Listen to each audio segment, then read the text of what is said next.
Teman-teman tahu nggak apa aja itu organ reproduksi pada wanita dan apa sih fungsi-fungsi dari organ-organ reproduksi tersebut?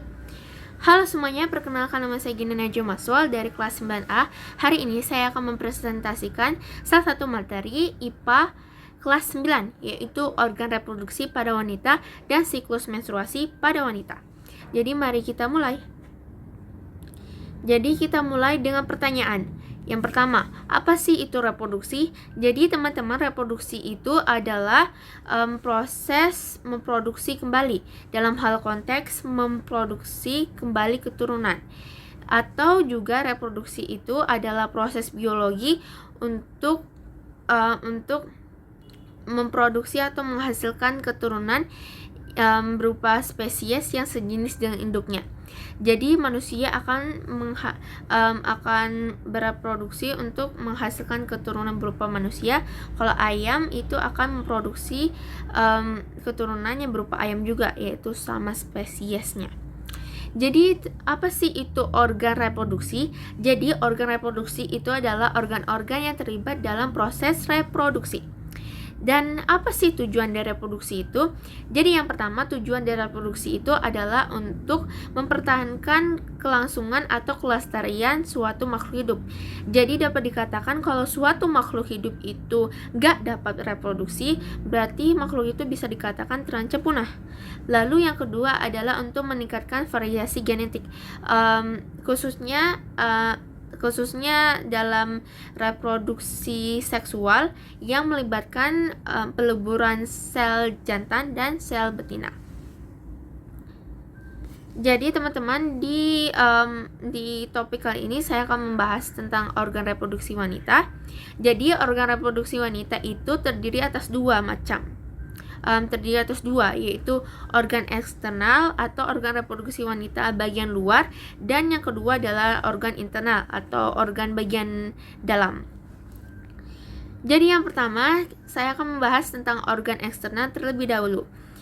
Jadi organ eksternal pada wanita itu terdiri atas vulva. Vulva itu dibatasi oleh dua bibir, yaitu labia atau labium.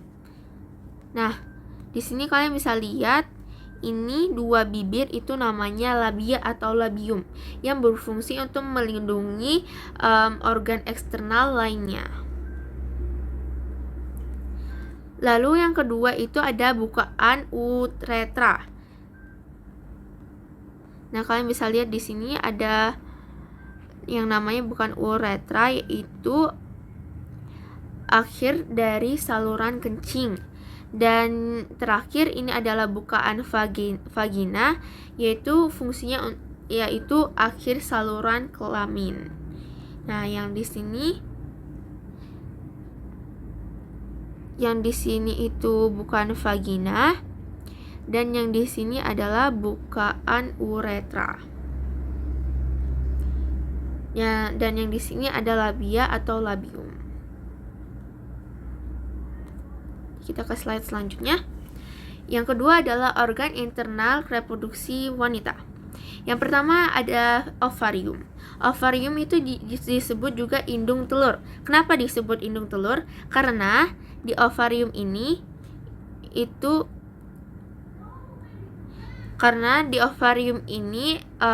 fungsinya untuk memproduksi sel telur. Dan ovarium ini juga terdiri atas sepasang. Jadi sepasang ovarium. Dan di ovarium juga itu fungsinya itu memproduksi hormon reproduksi wanita, yaitu hormon estrogen dan hormon progesteron yang berfungsi di siklus menstruasi yang kita akan bahas nanti. Jadi yang kedua di sini ada oviduk atau tuba Fallopi. Tuba Fallopi ini juga ada sepasang atau ada dua. Nah, oviduk ini berfungsi untuk saluran dari ovarium ke rahim atau uterus.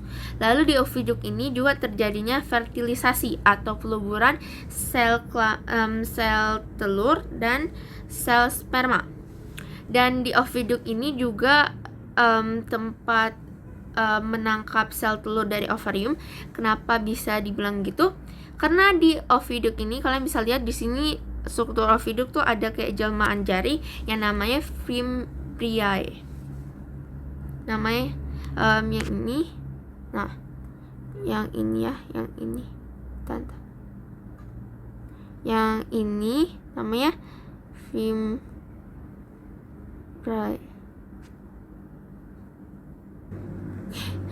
Namanya yang ini ya, itu namanya fimbriae. Nah, fimbriae itu untuk menangkap sel telur dari ovarium.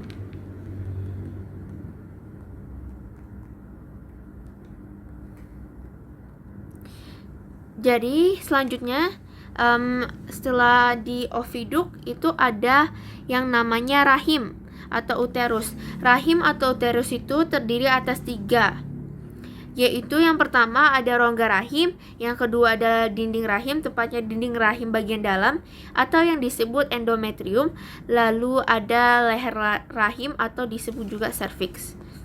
Nah, sini.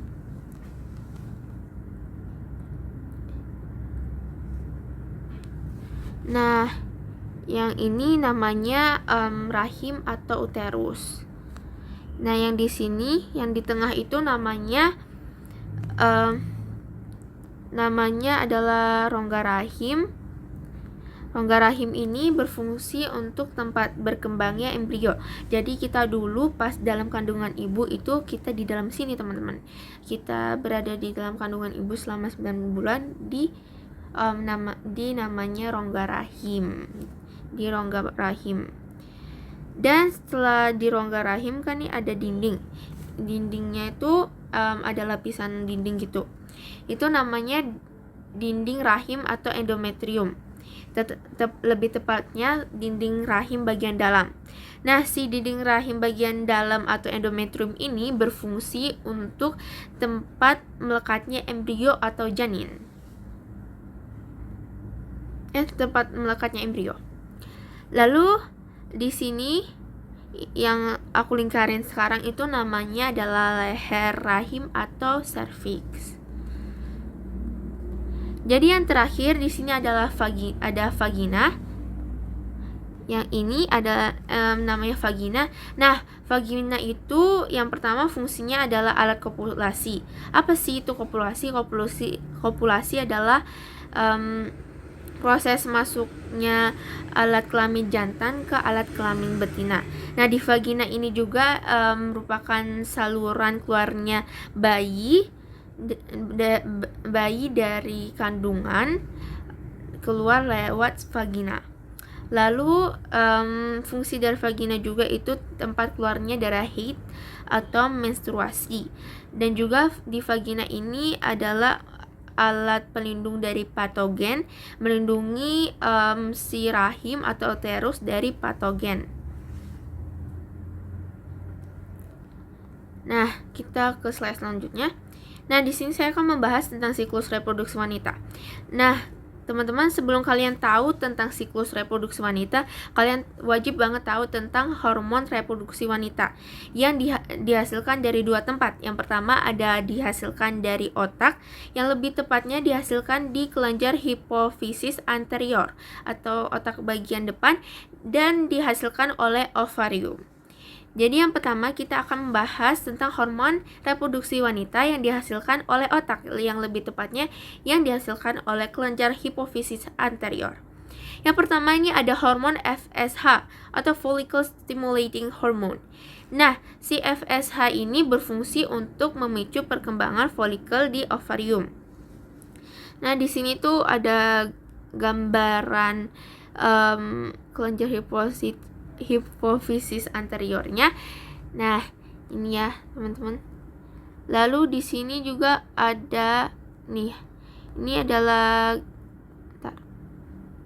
adalah gambar dari ovarium. Nah, yang ini itu folikel. Nah, apa sih itu folikel? Jadi folikel itu adalah badan yang melindungi sel telur agar dapat terus berkembang. Lalu hormon yang kedua itu adalah LH atau luteinizing hormone. Si LH ini berperan untuk berperan dalam ovulasi atau pengeluaran sel telur dari oviduk. Lalu si hormon LH ini berfungsi untuk memicu pelepasan sel telur di ovarium. Jadi selanjutnya di sini ada hormon reproduksi wanita yang dihasilkan oleh ovarium. Yang pertama ada hormon estrogen. Jadi hormon estrogen itu berperan dalam pertumbuhan ciri seks sekunder wanita. Contoh dari pertumbuhan ciri seks sekunder wanita yaitu yang pertama tumbuhnya bulu atau rambut di kemaluan wanita. Lalu yang kedua adalah membesarnya payudara. Lalu fungsi kedua dari hormon estrogen adalah memicu penebalan dinding rahim bagian dalam atau memicu penebalan endometrium.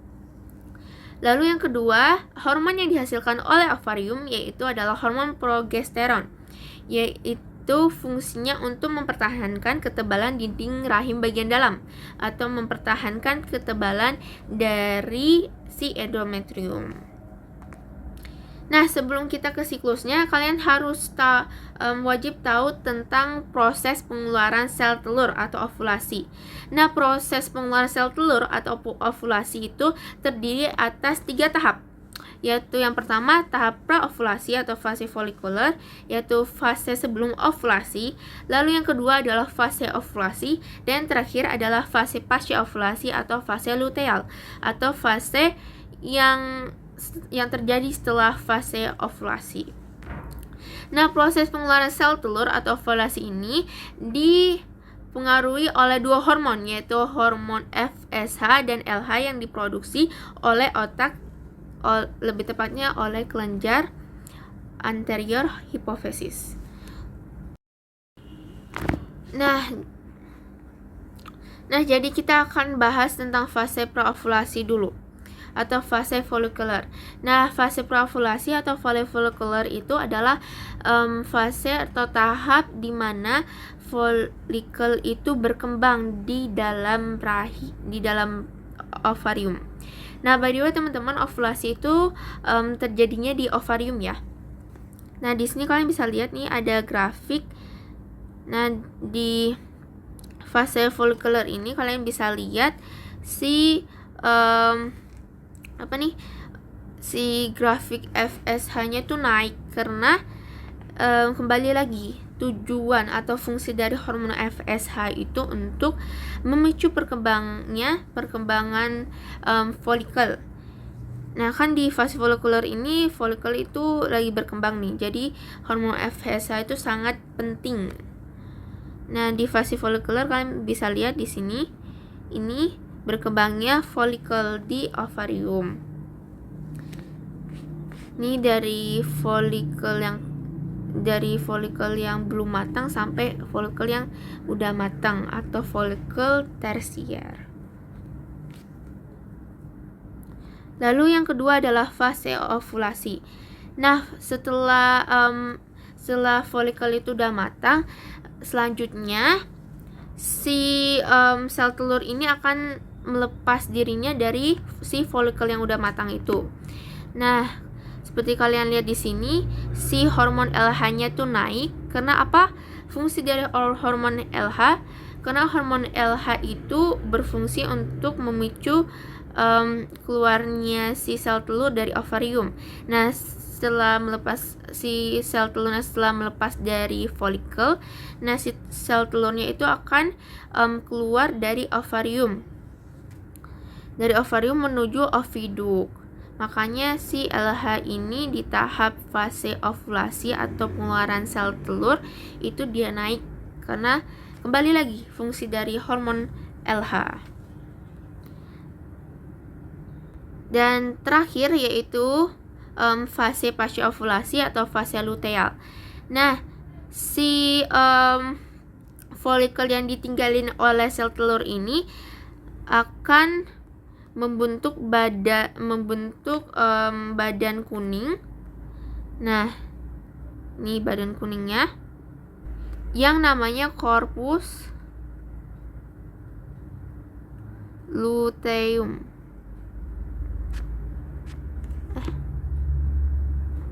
Dan si korpus luteum ini kalau nggak dibuahi oleh sel sperma, ini dia akan jadi akan menjadi korpus albicans.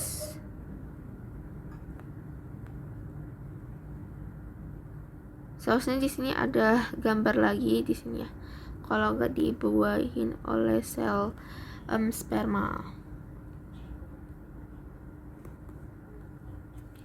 Jadi selanjutnya kita akan membahas tentang siklus menstruasi. Jadi apa sih itu menstruasi? Jadi menstruasi itu adalah peristiwa meluruhnya dinding rahim atau peristiwa meluruhnya endometrium. Kenapa sih bisa terjadi? Menstruasi itu terjadi karena tidak adanya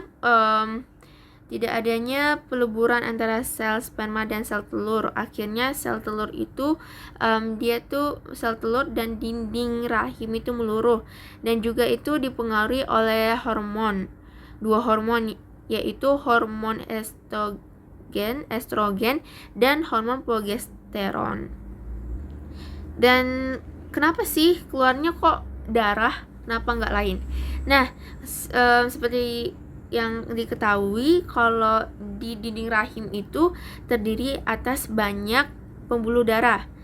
Nah, karena terdiri atas banyak pembuluh darah itu, makanya pas kita menstruasi keluarnya darah, teman-teman. Jadi kita ke slide selanjutnya. Jadi siklus menstruasi itu umumnya terjadi setiap 28 hari, dan setiap wanita itu hari atau tanggal menstruasinya tuh beda-beda. Nah, ini juga siklus menstruasi itu terjadinya secara teratur ya. Lalu siklus menstruasi itu ada 3 fase atau 3 tahap. Yang pertama ada fase menstruasi, yang kedua adalah fase proliferasi, dan yang terakhir ada fase sekretori. Nah, dalam siklus menstruasi ini dipengaruhi oleh 2 hormon ya, yaitu hormon estrogen dan hormon progesteron. Dan di sini juga siklus menstruasi itu dikaitkan dengan proses pengularan sel telur atau ovulasi. Makanya di sini ada gambar. Makanya di sini tuh ada gambar folikel tadi, perkembangan gambar dari ovulasi tadi. Jadi yang pertama saya akan membahas tentang fase menstruasi. Jadi fase menstruasi itu dari hari 0 sampai hari 7. Hari 0 itu dimana hari kita menstruasi atau dapat, dan hari 7 itu hari berhentinya.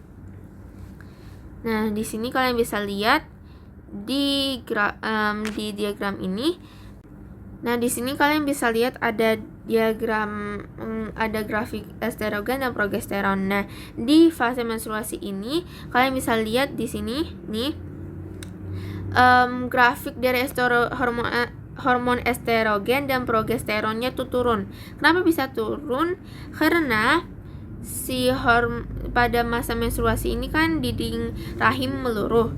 Nah, dinding rahim meluruh ini diakibatkan oleh hormon estrogen dan progesteron menurun karena tidak dibuahi oleh sel sperma. Makanya kita bisa menstruasi deh. Nah, jadi di ovarium pas fase menstruasi ini lagi terjadinya fase folikuler untuk melakukan ovulasi berikutnya karena tidak dibuahi oleh sel sperma ya teman-teman. Jadi yang kedua adalah fase proliferasi, yaitu dari hari ke-8 sampai hari ke-14. Nah, kita bisa lihat di sini di diagram ini si hormon estrogennya itu naik karena penebalan kembali dinding rahim atau endometrium. Kenapa sih hormon estrogen tuh naik? Karena di ovarium itu lagi persiapan untuk ovulasi atau pengularan sel telur. Jadi yang terakhir ada fase